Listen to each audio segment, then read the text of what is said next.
Hello guys, কেমন আছো? তো দেখো এখন আমাদের সন্ধ্যাবেলা মুড়ি খাওয়া হচ্ছে। মাকে মুড়ি খাচ্ছে। কি বলবে মা, বলো। লঙ্কা কোথায় গেল? ফেলে দিল নাকি নি?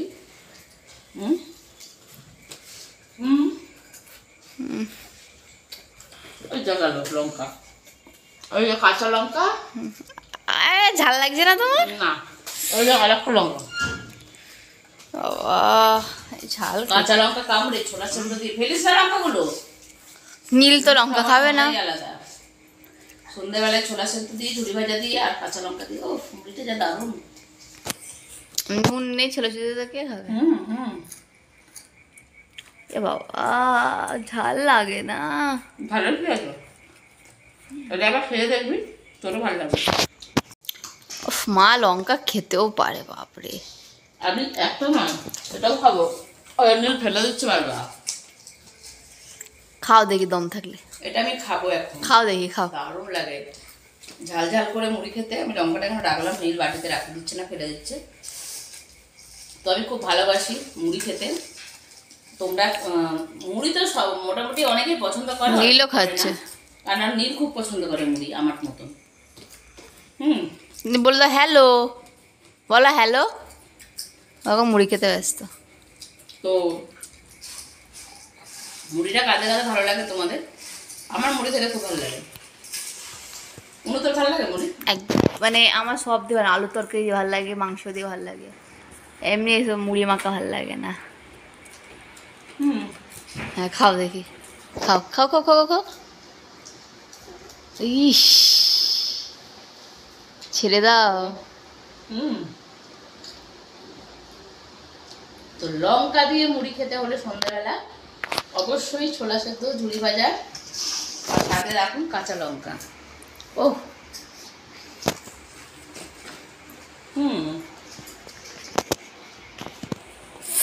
ছেড়ে দাও মা, আর খেও না। তোমাদের সাথে লঙ্কা দিয়ে মুড়ি খেতে হতে একটু আড্ডায় এলাম। তোমাদের সাথে একটা কথা শেয়ার করতে চাই। সেটা হচ্ছে, তুই বল, আমি ভাবছি পছন্দ নয়। না পছন্দ নয় তো মা, তোমাদেরকে কি বলবে বললো, মা বলো শুনি, আমিও শুনি। আমার একটা কথা শেয়ার করার আছে। খুব তাড়াতাড়ি ফোন কিনছি, আর এটা যদিও আমার 3 বার বলা হয়ে গেল। হ্যাঁ কি গোয়ে? গোয়েটা কি দেখতো ভাই, কি বলছে গোয়েটা কি? হ্যাঁ হাতুড়ি কোনটা চাইছিস দেখি, কি চাইছিস? কি কি হাতি না, বল কি কি বলছে, কিছু বুঝতেই পারছি না। কি কোথায় ঢুকে গেছে? কি করছিস? ও মা ওষুধ নিয়েছে, ও মা ওষুধ বার করে নিয়েছে। এর জন্য লুকিয়ে এখানটাতে রেখেছিল, ওই তো খুঁজে খুঁজে বার করে নিল। আর ওই সিরাপগুলো কাশির, আরে কাশির সিরাপগুলো যেগুলো রেখেছিলে লুকিয়ে খাচ্ছে তো। চলে ওটাই ওটাই, দেখো এর অবস্থা দেখো।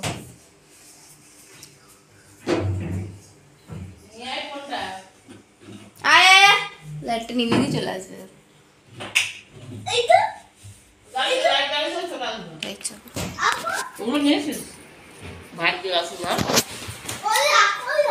ক্যামেরা অন মা হ্যাঁ কি আপু এখানে তাকা, ফ্লাইং কিস দিয়ে দে।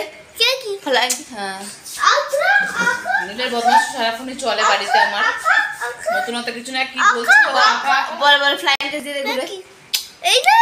দিয়ে দিল, একটা আলু দিতেই হবে। কি বলে তোমাদেরকে ফ্লাইং কিস দিল? কি নিবি, কি নিবি? আঁকা আঁকা কি কি চাইছে কিছু বুঝতে পারছি না। এটা হচ্ছে ওর একদম খেলনা। হ্যাঁ হাতুড়ি, ও হাতুড়ি খুঁজ, হাতুড়িটা কই? উপরে দেখ, বলো। আমার ছেলে হাতুড়ি খুঁজছে নীল, ও হাতুড়ি দিয়ে মানে দরজা পারলে ঘর বাড়িটা পুরো ভেঙে দেয় ও। তো যাই হোক, এই সোফাটা দেখতে পাচ্ছ বন্ধুরা, এই যে এটা দেখা আমি ভালো করে, এই যে এই সোফাটা, এটা আমার হাজবেন্ড মানে তোমাদের দাদা এটা ভাড়া দেয়। আমাদের তো ডেকোরেশন বিজনেস আমাদের নিজেদের, তো এই এই এই সোফাটা ভাড়া দেয়। তো তোমাদের এই সোফাটা কেমন লাগছে? অনুর তো সব কিছুই ভালো লাগে। অনু বলে দিল আমার চুমু লাগে হ্যাঁ। চুমু। তো এই সোফাটা বিয়ে বাড়িতে ভাড়া যায়। তোমরাও অবশ্য দেখেছো, লজে হয়তো কোনো লজে তোমরা তো গেছো, সেখানে দেখেছো বউ কাপল বসার জন্য, বিবাহিত স্বামী স্ত্রী একসাথে বসার জন্য। আর এই সোফাটাতে এখন ভাড়া যাচ্ছে না, কারণ যে লজটায় ও এই সোফাটা ভাড়া দিত, শাশুড়ি মা এখন ফোন করছে, কারণ ওই হাতুড়ি খোঁজা হচ্ছে নীলের। অনুযায়ী যেটা আমার কি হয়েছে, এই যে ফাইনালি নীলের হাতুড়ি পাওয়া গেছে, যে এখনো চুপ হয়ে গেল। মোটামুটি পারলেও সব জিনিসটাই ভেঙে দেয়। যাই হোক, তো এটা ভাড়া যেত, এখন লজটাতে এখন কাজ খুব একটা হচ্ছে না বলে ও লজ থেকে এই জিনিসটা এখানে ঘরে নিয়ে চলেছে। আমরা কি করি, আমরাই বসে আমরাই ভাবি যে এটাই বিয়ে বাড়ি চলছে আমাদের কাছে। আমি বিয়ে বাড়ি নিমন্ত্রণ, আমার মুরুদের বিয়ে না সামনে, আমাদের একটা বিয়ে বাড়ি আছে 25 তারিখ। তো বিয়ে বাড়ি ব্লগটা দেখাবো আজকে 20 তারিখ, আর 5 দিন পর ব্লগটা করিস তুই ভালো করে। করবো। আচ্ছা, আর আমি তো 3 বার এই কথাটা শেয়ার করলাম তোমার ফোন সাথে, কিনবে, যে ফোন কেনার এটা নিয়ে কত হলো 5 বার। ওই একটু আগে একবার বললে তখন 4 বার হলো, আর এখন একটা 5 বার। তো যাই হোক, গেল ছোলাটা পড়ে, খেতে খেতে পড়ে গেল রে, গেল মানে ছোলা করা থেকে পুরো মুড়ি উল্টে গেল। তো যাই হোক, আমি থাম্বেল বসিয়ে আমি ব্লগগুলো ছাড়বো। প্রত্যেকটা ভিডিওর মধ্যে আমার থাম্বেল থাকবে। প্রচণ্ড পরিমাণে আমি সত্যি কথা ব্লগগুলোকে তোমাদের কাছে ছাড়ি, যাতে তোমরা দেখছো, তোমরা দেখছো না তা বলবো না, তোমরা আমাদের ব্লগ দেখছো, তোমরা কোনো কোনো বন্ধু সাবস্ক্রাইবও করছো চ্যানেলটাকে। আমাদের চ্যানেলটা একদম খুদে চ্যানেল, এইটুকু বলতে পারো, এইটুকু, খুব বড়ও নয়, হাইফাই চ্যানেল নয়, জাস্ট অল্প একটুখানি। হ্যাঁ, কিন্তু এই চ্যানেলটাকে আমরা এটাকে খুব ভালো করে আমরা ব্লগটাকে আমরা করতে চাই আগামী দিনে।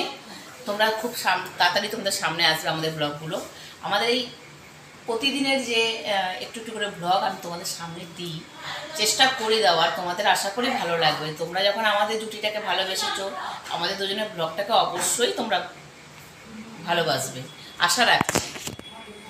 মুড়িটা এখনো শেষ করতে পারিনি, কারণ আমি প্রচুর মুড়ি খেতে ভালোবাসি, এর অনেকবারই কথা। তবে তোমাকে একটা কোয়েশ্চেন আমি করছি, বলো।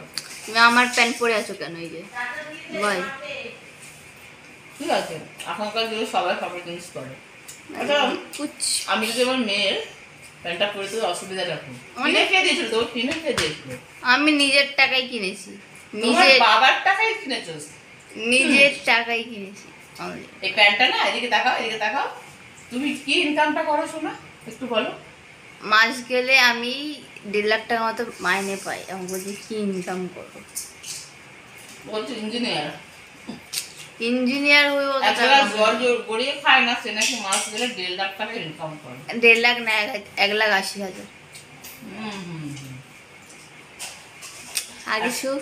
আর হচ্ছে, যাই হোক, ব্লগটাকে আমি আর বড় বাড়ালাম না, বড় করলাম। অনেক গল্প করলাম সন্ধ্যাবেলা তোমাদের সাথে বসে। নিজের হাতুড়ি খোঁজা, তার ঠাকুমার ফোন করা, আমার মুড়ি খাওয়া, লঙ্কা খাওয়া, অনুর ধপের চপের কীর্তনটা, যেও নাকি 3 লাখ টাকা ইনকাম করে, আর এই প্যান্টটা নাকি সে নিজের টাকায় কিনেছে। ঠিক আছে, জীবনে বড় হতে পারলি না, আবার বলে ইনকাম। যাই হোক, আমাদের ব্লগটা কেমন লাগলো অবশ্যই তোমরা দেখো, লাইক কমেন্ট করো, আর চ্যানেলটাকে সাবস্ক্রাইব করো, সাবস্ক্রাইব। ওকে, টাটা। ফোনটা ভেঙে যাবে। টাটা, টাটা করে দাও। টাটা।